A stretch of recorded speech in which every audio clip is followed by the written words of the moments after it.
ሃንታ ቫይረስ የተሰኘ ከአይጦች ወደ ሰው የሚተላለፍ ገዳይ በሽታ በመላው ዓለም የጤና ስጋት መደቀኑ ተነገረ። በአትላንቲክ ውቅያኖስ ውስጥ ባለ መርከብ ላይ የሃንታ ቫይረስ እንደሆነ በሚጠረጠር ወረርሽኝ ምክንያት የ3 ሰዎች ሕይወት ማለፉን የዓለም ጤና ድርጅት አስታውቋል። ብዙነህ እንዳለ ዝርዝር አለው። በአትላንቲክ ውቅያኖስ ውስጥ ባለ መርከብ ላይ የሃንታ ቫይረስ ወረርሽኝ እንደሆነ በሚጠረጠር ምክንያት የ3 ሰዎች ሕይወት ማለፉን የዓለም ጤና ድርጅት ገልጿል።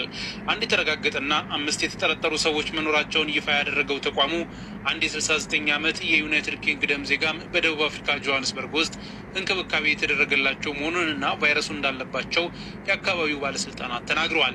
ሃንታ ቫይረስ ብዙውን ጊዜ ከአይጦች በሽንታቸው ወይም በሰገራቸው በኩል ወደ ሰዎች የሚተላለፍ ከባድ የመተንፈሻ አካላት በሽታ ሊያስከትል የሚችል አልፎ አልፎም በሰዎች መካከል ሊተላለፍ የሚችል አዲስ የዓለም ስጋት ሆኗል።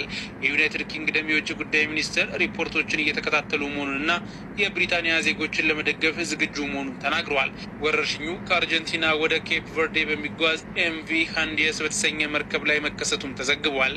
የአሜሪካ የበሽታ መቆጣጠሪያና የመከላከያ ማዕከል ሲዲሲ እንደገለጸው ቫይረሱ በተለምዶ ከአይጥ ሽንት፣ አይነ ምድር ወይም ምራቂ የሚነሳ ሲሆን በትንፋሽ አማካኝነት ወደ ሳምባ ሲገባ ኢንፌክሽን ይከሰታል። ይህ በሽታም አልፎ አልፎ የሚከሰት ቢሆንም በአይጦች ንክሻ ወይም ቡጭሪያ ሊሰራጭም ይችላል ተብሏል። እንደ ማዮ ክሊኒክ መረጃ በሰሜን አሜሪካ የአጋዘን አይጦች ወይም ደግሞ ዲር ማይስ ተብለው የሚታወቁት እየተለመዱ የቫይረሱ ተሸካሚዎች ናቸው። ሲዲሲ በአውሮፓውያኑ ከ1993 እስከ 2022 ባለው ጊዜ ውስጥ በአሜሪካ ብቻ 864 የሃንታ ቫይረስ ህመሞችን መዝግቧል። አብዛኛዎቹ ህመሞች እንደ ካሊፎርኒያ፣ ዋሽንግተን፣ አሪዞና፣ ኒው ሜክሲኮ እና ኮሎራዶ ባሉ የሀገሪቱ ምዕራባዊ ግዛቶች ገጠራማ አካባቢዎችም የተመዘገቡ ናቸው። ኤጀንሲው በ1993 አሪዞና፣ ኮሎራዶ፣ ኒው ሜክሲኮ እና ዩታ አካባቢዎች ከባድ የመተንፈሻ አካላት በሽታ በተከሰተበት ወቅት የሃንታ ቫይረስ በሽታዎች መከታተልን ጀምሮ ነበር። በዓለም አቀፍ ደረጃም በየዓመቱ ወደ 150 ሺህ የሚጠጉ ሄሞሮጂክ ፊቨር ከኩላሊት ስራ መስተጓጎል ወይም ደግሞ ሬናል ሲንድረምስ ጋር ሊኖር እንደሚችል የብሔራዊ ጤና ጥበቃ ተቋማት መረጃም አመላክተዋል። በመርከቡ ላይ ተከሰቱ በተባለው ይህ ቫይረስ 3 ሰዎች የሞቱ ሲሆን የኤኤፍፒ የዜና ወኪል አንድን ምንጭ ጠቅሶ እንደዘገበው 3ኛው ሞት የተከሰተው በመርከቡ ላይ ነው።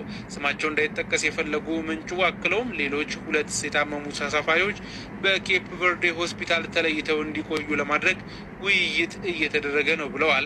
መርከቡ በመቀጠልም ወደ ስፔን ካናሪ ደሴቶች እንደሚያመራም ተዘግቧል። የዓለም ጤና ድርጅት በአባል ሀገራትና በመርከቡ ሰራተኞች መካከል 2 ምልክቶችን የሚያሳዩ ተሳፋሪዎችን የሕክምና ድጋፍ እንዲያገኙና የህብረተሰብ ጤና ስጋት ግምገማና ድጋፍ ለማድረግ ድጋፍ እያደረገ መሆኑን ገልጸዋል።